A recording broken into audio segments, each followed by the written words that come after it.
बल जोरी रे सखी गोरी रे सखी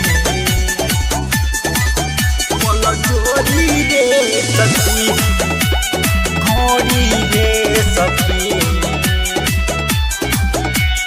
वो हमें उम्र में गोबन भइल बा सखी रे हमरो फैल गइल बा सही माई। वो हमें उम्र में गोबन भइल बा सखी रे हमरो फैल गइल बा पलंग टूटल बा बिछावे लाई दरी रे सखी करे बल जोरी रे सखी बना के मारे घोड़ी रे सखी करे बल जोरी रे सखी बना के मारे घोड़ी रे सखी बल जोरी रे सखी घोड़ी रे सखी।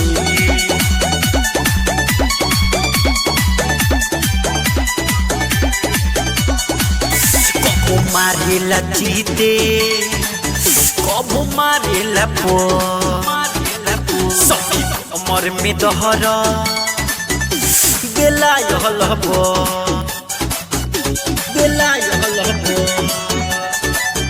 कब मारेला चीते कब मारेला पो सखी कमर में दहर बेला हलबो देहिया सुखल जात भइल कमजोरी रे सखी करे बल जोरी रे सखी बना के मारे घोड़ी रे सखी करे बल जोरी रे सखी बना के मारे घोड़ी रे सखी।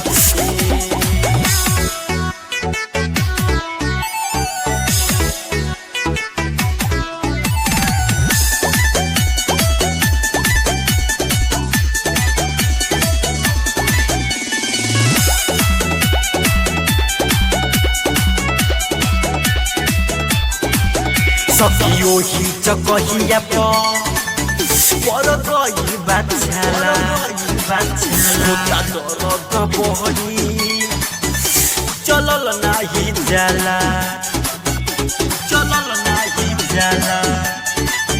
सखियो ही जगहिया पर गई बाछाला होता दर्द बहरी चलल नाही जाला मन करे जय करन के छोड़ी रे सखी